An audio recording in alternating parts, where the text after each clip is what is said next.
Whose of jobs and career में मैं आपका स्वागत करता हूं। आज हम बात करेंगे यूरोपियन वीज़ा के बारे में, शेंगेन कंट्रीज वीज़ा के बारे में।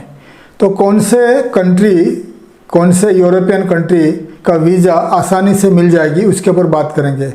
तो हमारे बहुत सारे व्यूअर्स, बहुत सारे हमारे जो subscribers, viewers of our video हमें मेल करते रहते हैं या कमेंट्स में लिखते रहते हैं कि कौन से कंट्रीज, यूरोपियन कंट्रीज, यूरोप का कौन सा कंट्री का वीज़ा आसानी से फर्स्ट टाइम ट्रैवलर को मिल सकता है। और अगर आप यूरोप में जाना चाहते हो विजिट या टूरिस्ट वीज़ा में, या यूरोप में कोई भी वीज़ा में जाना चाहते हो, नॉर्मली ये टूरिस्ट और विजिटर वीज़ा की बात कर रहे हैं, तो कौन सा कंट्री का वीज़ा आसानी से मिल जाती है, ईजीली मिल जाती है, उसके ऊपर बात करेंगे। तो 8 कंट्री यूरोपियन यूनियन का, शेंगेन का 8 कंट्री का नाम बताऊंगा। ये 8 कंट्री का वीज़ा आपको आसानी से मिल जाएगी और आप फर्स्ट टाइम ट्रैवलर है हो तो आप आसानी से इन कंट्रीज़ का वीज़ा आपको मिल सकता है और आप जा सकते हैं इन कंट्रीज़ को। तो एक कंट्रीज़ का नाम मैं आपको बता दूंगा, एक कंट्रीज़ कितने सारे देश है उनका देश का नाम बता दूंगा, कितना वीज़ा अप्लाई हुआ है और कितना वीज़ा रिजेक्शन हुआ है उसके ऊपर बताऊँगा। ये इंडिया का जो एप्लीकेशन, इंडिया के अंदर जब एप्लीकेशन हुआ है उसके ऊपर बताऊंगा और कितना वीज़ा रिजेक्शन भी हुआ वो भी बता दूंगा, ताकि आपको एक मालूम पड़ेगा कौन से कंट्री को वीज़ा आपको अप्लाई करना है और वीज़ा आसानी से इन कंट्रीज़ को जाने के लिए या यूरोपियन कंट्री को ट्रैवल करने के लिए और क्या तरीका है उसके ऊपर मैं बताऊँगा। आइए मैं आपको लिस्ट करके दिखा रहा हूँ। तो पहला हो गया लग्जमबर्ग। लग्जमबर्ग का जो है फर्स्ट 8 कंट्री का नाम बता रहा हूँ। लग्जमबर्ग, लिथुआनिया, स्लोवेकिया, चेक Republic, Latvia, Finland, Estonia, Iceland. ठीक है, 2021 में इनका जो अकाउंट्स में बता रहा हूँ, 2021 का बात है, 21-22 का है। लग्जमबर्ग में टोटल नंबर ऑफ एप्लीकेशन कितना अप्लाई किए थे, 2384 अप्लाई किए थे कैंडिडेट्स वीज़ा के लिए। 235 एक्सेप्ट हुआ है, वीज़ा मिला है, 29 रिजेक्शन हुआ है। लिथुआनिया का 24,764 अप्लाई किया था, 23,998 ये वीज़ा मिला है, वीज़ा एक्सेप्ट हुआ है, 683 रिजेक्शन हुआ है। स्लोवेकिया का देख लीजिए, 3886 अप्लाई हुआ था, 3779 वीज़ा मिला है, 107 वीज़ा रिजेक्शन हुआ है। चेक रिपब्लिक का 2 लाख देख लीजिए, 2,07,470 अप्लाई हुआ है चेक रिपब्लिक का, और 2,0456 वीज़ा मिला है, 6916 वीज़ा रिजेक्ट हुआ है। लैटविया का 16,764 अप्लाई हुआ था, 16,182 वीज़ा मिला है, 582 रिजेक्ट हुआ है। ठीक है, फिनलैंड का देख लीजिए, इस्टोनिया का देख लीजिए, आइसलैंड का देख लीजिए। सबसे ज़्यादा अप्रूवल हुआ है, आप देख सकते हैं, लग्जमबर्ग का अप्रूवल हुआ है, लाटविया का अप्रूवल हुआ है, और आपका उसके बाद आइसलैंड का भी हुआ है, इस्टोनिया का भी हुआ है। आप देख लीजिए।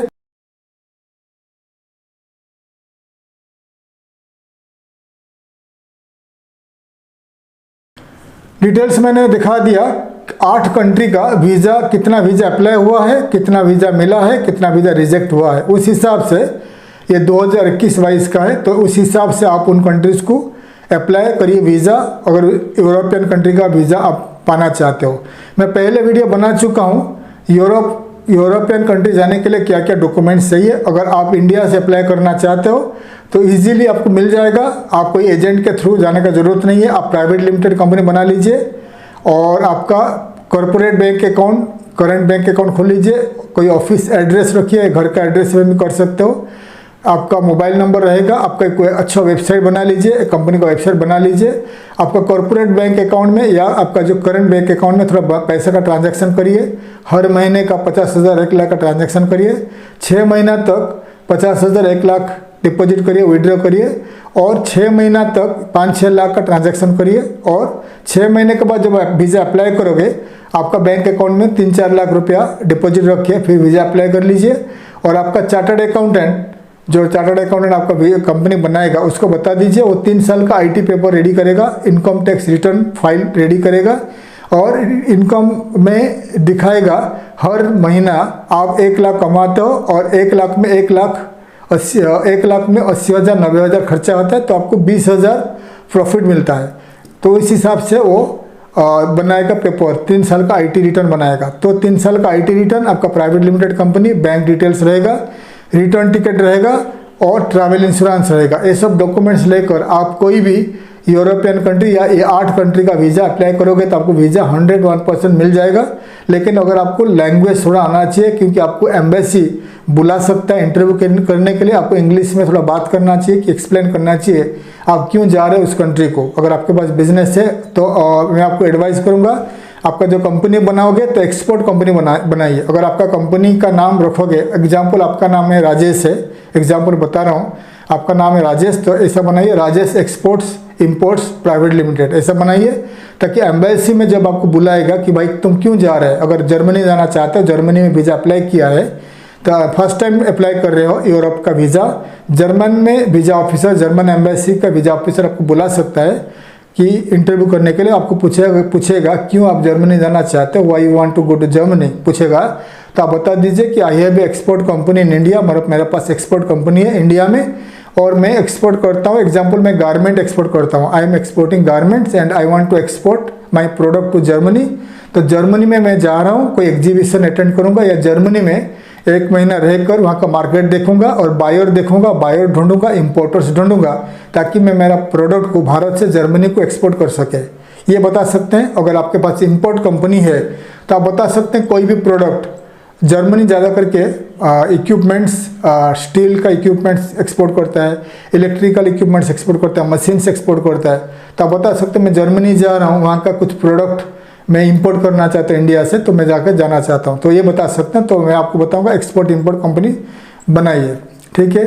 तो ये बता दीजिए, अगर आप इंडिया में करना नहीं चाहते तो दुबई में बहुत सारे मुझे पूछे हैं कि भाई दुबई में कर सकते हैं क्या, दुबई में कर सकते। तो दुबई में जब आप एलएलसी कंपनी बनाओगे, प्राइवेट लिमिटेड कंपनी बनाओगे, तो उसमें 2 टाइप का वीज़ा मिलता है। एक तो प्राइवेट एलएलसी कंपनी बनाने के बाद एक मिलता है manager visa, general manager visa या मैनेजर वीज़ा।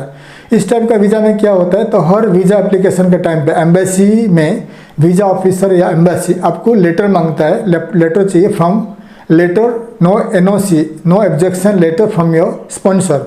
मतलब अगर आपके पास एलएलसी कंपनी है और आपका वीज़ा है, मैनेजर वीज़ा है, जीएम वीज़ा है, जनरल मैनेजर वीज़ा है, तो आपका एक अरब पार्टनर रहेगा, तो अरब पार्टनर से एक लेटर चाहिए, एनओसी नो ऑब्जेक्शन सर्टिफिकेट चाहिए। वो अरबिक में या इंग्लिश में लेटर में लिख के देगा कि मेरा partner is going to Germany for business, और कोई भी काम के लिए जर्मनी जाना चाहता है, वीज़ा अप्लाई किया है और मेरा कोई ऑब्जेक्शन नहीं है, कि मैं वो बताएगा कि मैं उनको भेज रहा हूँ जर्मनी मेरा कॉस्ट में। अगर वो लिख दिया, अरब ने लिख दिया कि I am sending him to Germany in my cost और माई कंपनी कॉस्ट, तो आपको 101% वीज़ा मिल जाएगा। लेकिन कोई भी अरब ये लिखेगा नहीं, क्योंकि अगर आप जर्मनी जाओगे, जर्मनी से वापस नहीं आओगे तो अरब को 50,000 यूरो फाइन हो जाएगा, ये रूल है। तो इसीलिए कोई भी अरब लिखेगा नहीं। और मैनेजर वीज़ा रहेगा तो आपको अरब कोई लिखेगा नहीं, क्योंकि अगर आप नहीं आओगे तो उनको भी प्रॉब्लम आएगा, क्योंकि कंपनी उनके साथ आपका कंपनी है। इसीलिए अगर आप कंपनी एलएलसी कंपनी बनाते हो तो आपका इंडिपेंडेंट वीज़ा, मतलब इन्वेस्टर वीज़ा लीजिए। इन्वेस्टर वीज़ा के लिए 10,000 दिरहम और डिपॉजिट चाहिए, तो पैसा गवर्नमेंट में डिपॉजिट रहेगा, फिर आपको इन्वेस्टर वीज़ा मिलेगा। तो इन्वेस्टर वीज़ा मिलने के बाद आपको कोई भी एनओसी नहीं चाहिए अरब स्पॉन्सर से, ठीक है ना, नहीं चाहिए तो आप डायरेक्ट अप्लाई कर सकते हो। और आपका बैंक स्टेटमेंट अच्छा चाहिए, क्योंकि इंडियन 35 लाख इंडियंस दुबई में रहते हैं, यूएई में रहते हैं, तो बहुत सारे इंडियंस, बहुत सारे लोग अप्लाई करते हैं, वीज़ा अप्लाई करते हैं, इसलिए वहाँ पर भी इंडिया जैसा बहुत सारे रिजेक्शन आ रहा है। तो अगर आपके पास इन्वेस्टर वीज़ा है, आपका खुद का एलएलसी कंपनी है और आपका बैंक में इंडिया जैसा 5-10 लाख का ट्रांजैक्शन है, दिराम में बता रहा हूँ, दिराम में ज़्यादा ट्रांजैक्शन चाहिए, फिर आपको आसानी से दुबई में वीज़ा मिल जाएगा। और एक तरीका मैं आपको बताते रहता हूँ, आर्मेनिया छोटा सा देश है जो eastern part of Europe and central Asia में लोकेटेड है। आर्मेनिया में आप $1,000 में कंपनी बना सकते हो, आपका छोटा सा शॉप या छोटा सा ऑफिस खोल सकते हो। तो $1,000 में कंपनी बनाने के बाद वहाँ पर आप खुद का बिजनेस थोड़ा सा स्टार्ट कर लीजिए। फिर आपका बैंक अकाउंट में, आपका कॉर्पोरेट बैंक, आपका बैंक अकाउंट में कम से कम $5,000 डिपॉजिट रखिए। फिर वहीं से आप यूरोप का वीज़ा अप्लाई कर लीजिए, 101% वीज़ा मिलता है, क्योंकि आर्मेनिया में रिजेक्शन काफ़ी कम है, अपॉइंटमेंट ईजी है एम्बेसी से। फिर इजीली आप वहीं से निकाल सकते हो। तो आर्मेनिया से अगर आप ट्रैवल करना चाहते हो to any European country, easily आप कंपनी बनाकर लीगली यूरोप मूव कर सकते हो।